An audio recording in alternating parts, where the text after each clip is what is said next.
Math 3, Unit 10, Section 1. Today we're going to review and talk a little bit about the unit circle. Some things we need to remember, and this should be, you should hopefully remember some of it from Math 2. First of all, we have the Pythagorean Theorem. But what you need to remember is your special right triangles with the 30, 60, 90 and 45, 45, 90.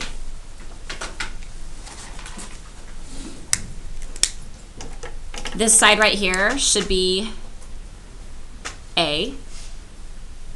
So when you look at these triangles, how these are on the 45, 45, 90, across from each of the 45s, those sides are A's, which means that if I told you this side was 3, then this side right here would also be 3. Since they're the same degrees, the sides across from them will also be the same, okay, on the triangle. Also, because this is a root 2, if I had said this was 3, then I would know that this over here would also be 3 root 2. So if I know one side on this special right triangle, I can actually find all of the sides. Okay? Same thing on a 30, 60, 90. If I told you this side was 3, then this side would be 3 root 3, and this side would be 6. Okay, if I told you this side was 2 root 3, you could set up an equation and go 2 root 3 equals a root 3 and solve for a.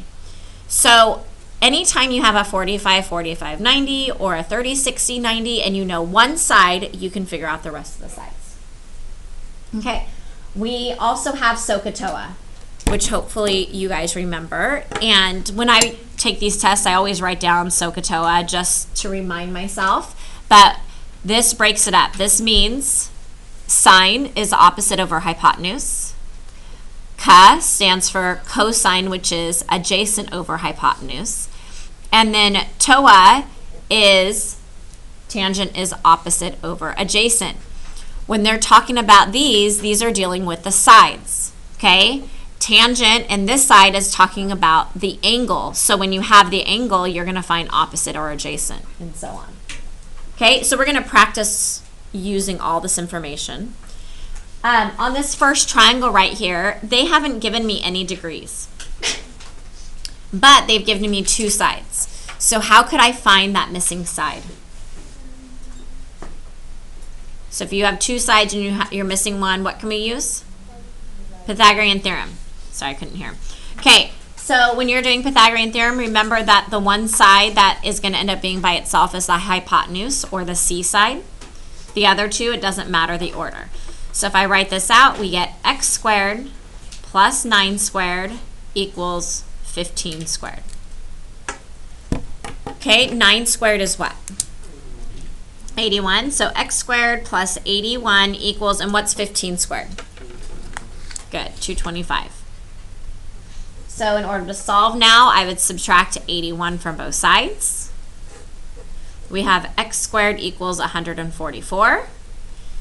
And then we will take the square root of both sides, and we get x equals, and what's the square root of 144? 12. Very good.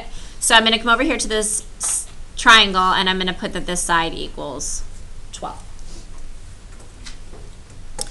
Okay, so now over here, they want us to find sine of A, cosine of A, and tangent of A.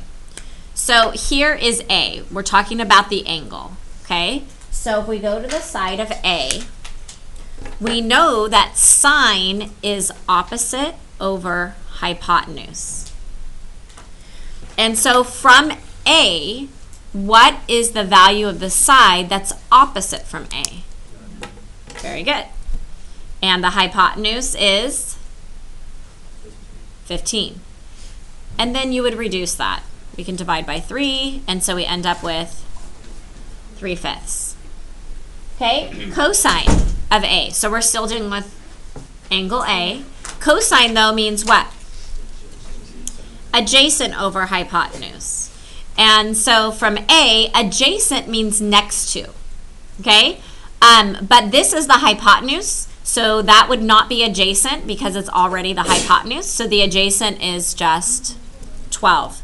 And so we get 12 over 15. We can reduce that by 3, and we end up with 4/5. Very good. Tangent of A, so tangent is opposite over adjacent. And so again, from A, opposite is 9, and adjacent to A is 12. Good. And then we can also reduce that, and we end up with 3/4. Okay, any questions so far? Yes? Why aren't you putting a decimal form?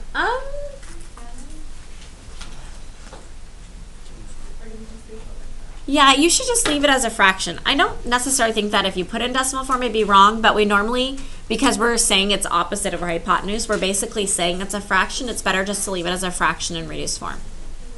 Okay? All right, so now we're going to sine of B. So that means we're going to go to angle B, which is right here. So now everything has changed, because from B, what value is opposite B? 12.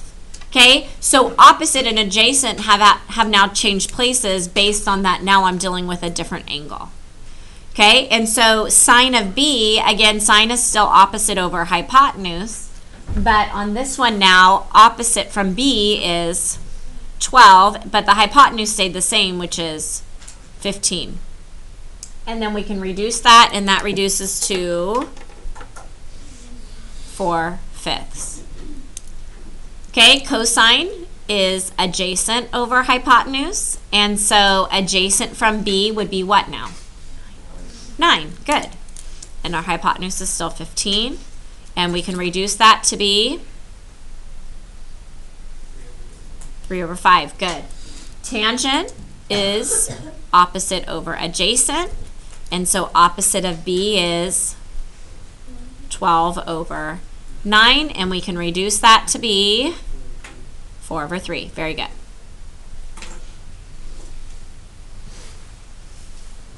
Okay, any questions? All right, we're going to move to this next one. Okay, this says find AC and angle B. So to the side here, I'm just going to put A equals, C equals, and angle B equals. Looking at this picture, if we know the degrees of two different angles, we can find the third angle by subtracting it from what? All triangles have how many degrees? 180. And so 30 plus 90 is 120, and 180 minus 120 is 60. Or you might know, if this is 30, this one has to be 60 because this one's 90. Okay, so angle B is 60 degrees. I'm also going to write it over here. So this is a special right triangle because it's 30, 60, 90. If you don't already have this memorized, you need to end up having these triangles memorized. So always across from the 30 is A. Okay, always across from the 90 is 2A, and always across from the 60 is A√3. So if you're looking at this picture, this is my 60. What is always across from the 60? A√3. So I'm going to write this as A√3 equals 7√3. And I'm going to solve for A. What would I do to get A by itself? What could I do to get A by itself? Divide by √3.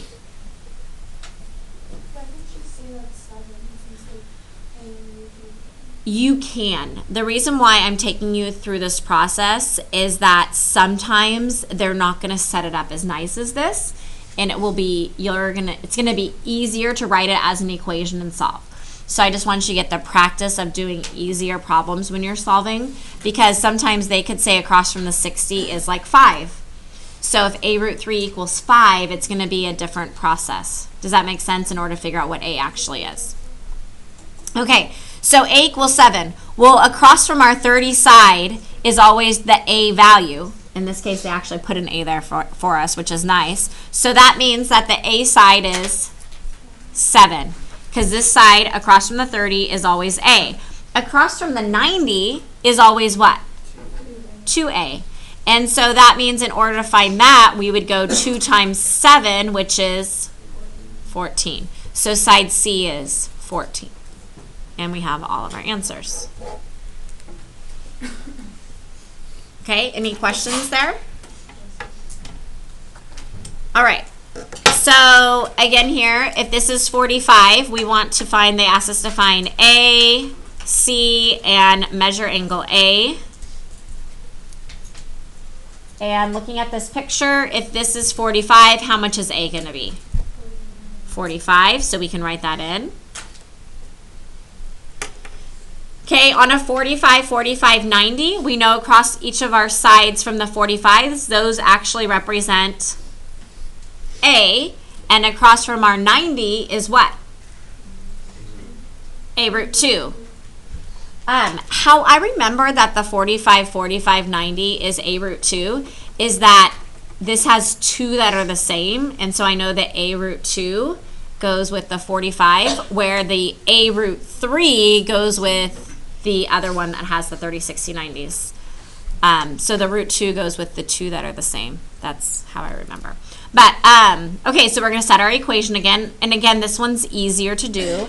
But I'm going to write A root 2 equals 3 root 2. And what would I do to get A by itself?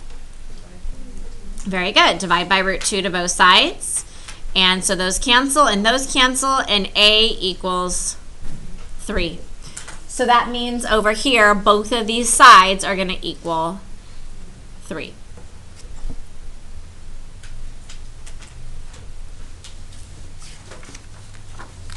So I'm going to stop. Is anybody confused by something or not sure? Yes? So based on the 30, 60, 90 triangle, if you go back up here, these are kind of like your formulas for the triangles. They're saying that these two sides represent A, this is A root 2. On here, the 30, 60, 90, across from your 30 is always A, across from the 90 is always 2A, across from the 60 is always A root 3. So based on the side that you have stuff for, that's how you would end up writing your equation. So on this one, where I had the 60, well, I know across from my 60 is A root 3. So therefore, this side right here equals A root 3 because it's across from the 60. Yes, so I'm just making it equal to like the formula. Does that make more sense? Okay, perfect. All right, any other questions right now? Okay, so we're going to do some more problems here. This says solve for x using right triangle trigonometry. Once you have solved for x, use a scientific calculator to approximate the value to the nearest thousandth. How many decimal places is thousands? Good, 3 decimal places. Okay, so you'll notice that right here, these are not special right triangles. Okay, they are specific degrees. Okay, we are trying to solve for x. So if this is the degree I have, x is opposite or adjacent from this. Opposite. And 24 is what? 24 is your hypotenuse. Is everybody good with that? So since I have opposite and hypotenuse, and if you want to on this page, you could go ahead and write here at the top your Sohcahtoa. So if I have opposite and hypotenuse, which trig function should I use? Sine. Okay, so sine of 71 equals, opposite is what? X over hypotenuse, which is 24. And we want to solve for x, which means we want x by itself. What would I do to get rid of that 24 in the denominator? Very good. Multiply by 24. So that eliminates. So that means x equals 24 times sine of 71. So this is where you'd want to get out your calculator, and if you don't have one, you can go grab one.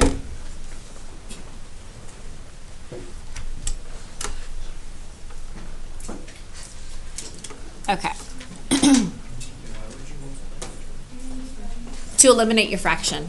So anytime you have a fraction, if you multiply by the denominator, it cancels that out, but whatever you do to one side, you have to do the other. So it was so I could get x by itself and get rid of that fraction.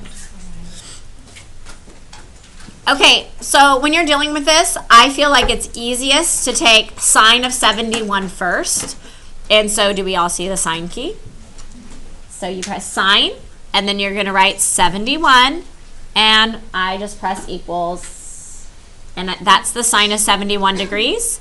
And then I leave that on my calculator, and I go times 24 equals, and if we're going to the nearest thousandth, what would I say x equals?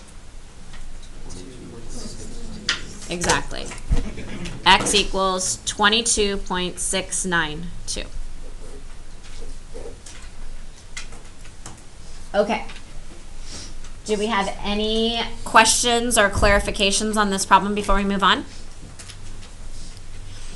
Okay, the next one to the right, I would like you guys to try to set it up on your own and just solve for x, like meaning get x by itself. So I'm just going to give you about 30 seconds or so just to try to get this set up.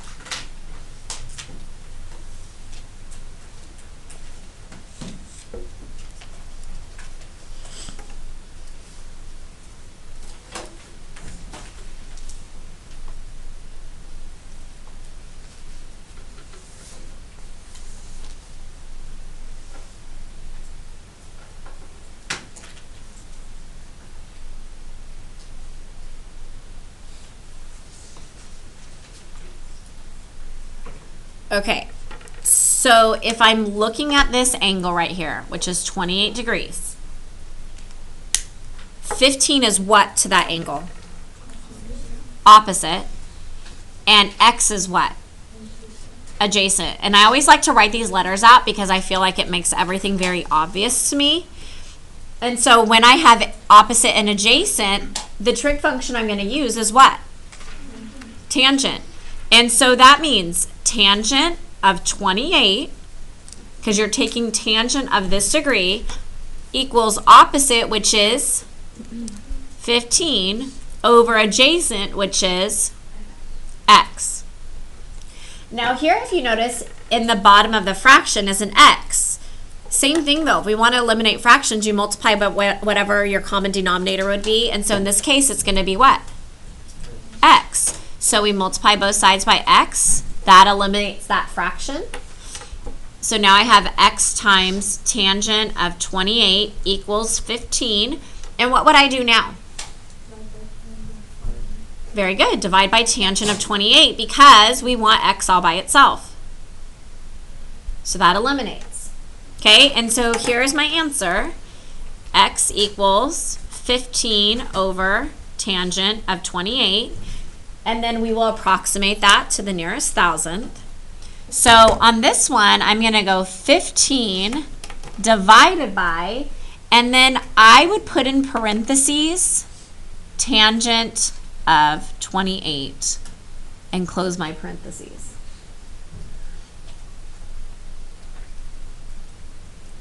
And so we press equal, and if we're going to the nearest thousandth, what would I end up writing that as?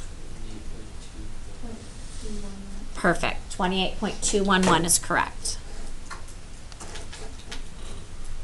Okay, questions there? All right, do you guys want to try setting this one up on your own? Wonderful.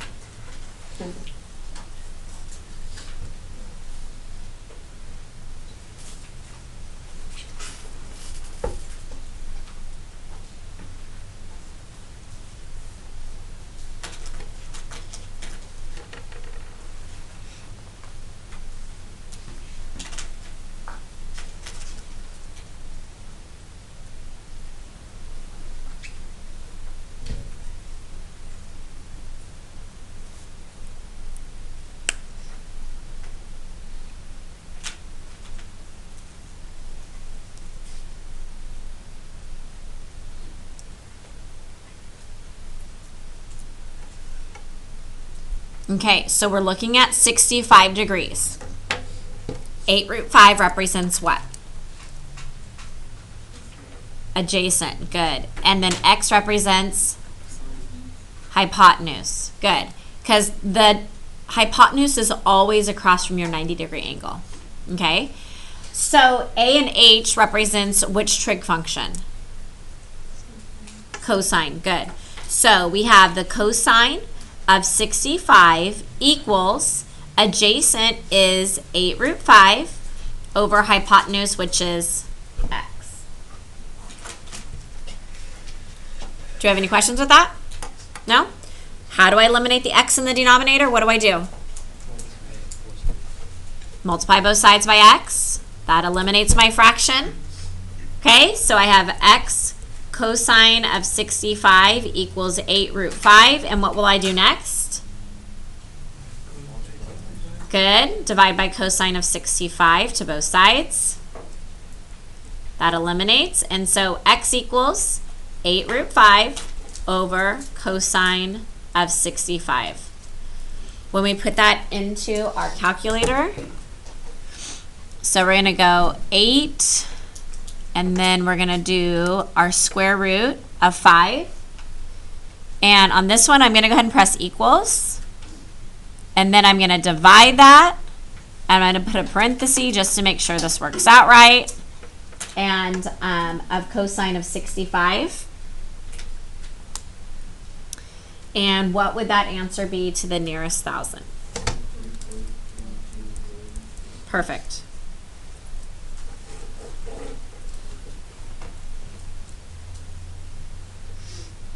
Okay.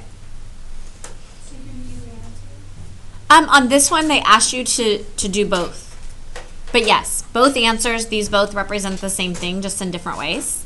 But they asked you to solve for x and then round it to the nearest thousandth once you put in the calculator. Okay, on this one, if you notice, they're actually asking you to find the degree. And so this is actually finding an inverse function. When we look here, what does 25 represent based on this angle? Adjacent. And then 31 is hypotenuse. What trig function is that? Cosine. So cosine of x equals 25 over 31. Is everyone okay with that? Whenever you're trying to find the degree, you are finding your inverse function or using your inverse function. And how that is it's actually cosine to the -1 of this fraction, 25 over 31, equals x. So anytime you're trying to find the degree, you end up doing your inverse function and of whatever that is. So in your calculator,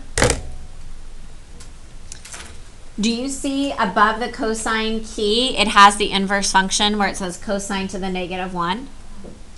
And so you have to do second and cosine to the -1, and see how it makes the parenthesis for me? I'm going to type in 25 divided by 31.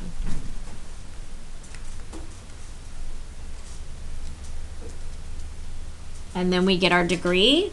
And so again, to the nearest thousandth would be what? Good, 36.249, and this one is degrees.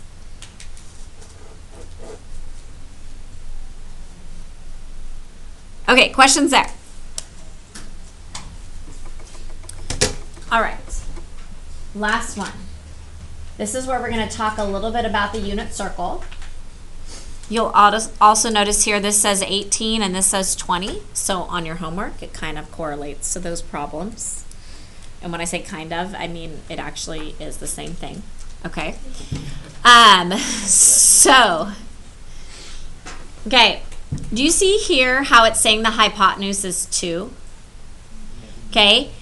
When we start working with the unit circle, in a unit circle, it's 1 unit is the hypotenuse. Okay.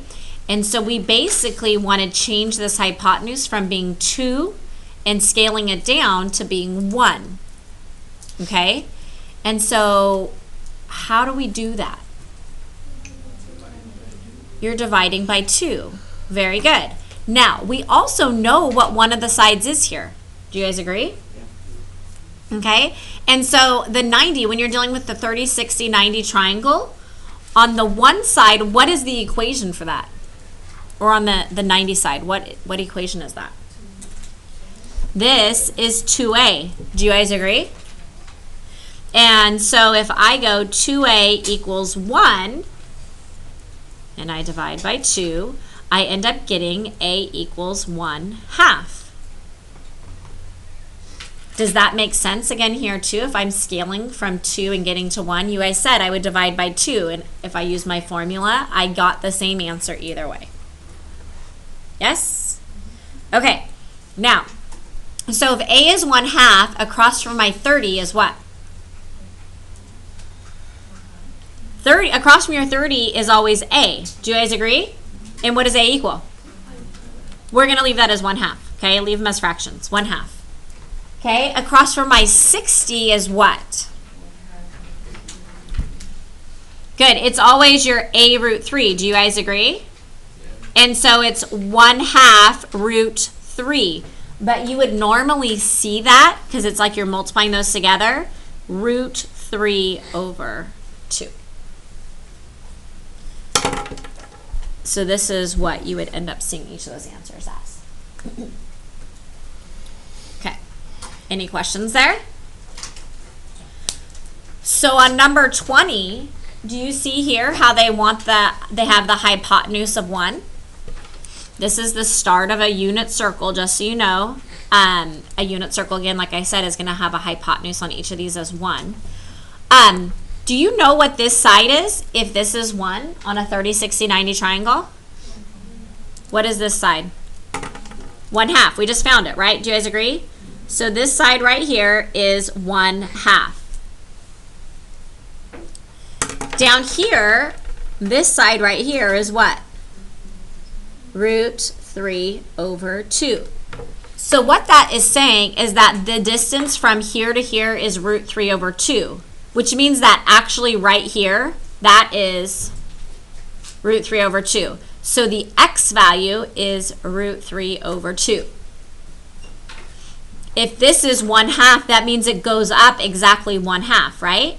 And so this top part right here, so this is going root 3 over 2, and then it's going up 1/2. So this is 1/2. Okay? Make sense? Any questions?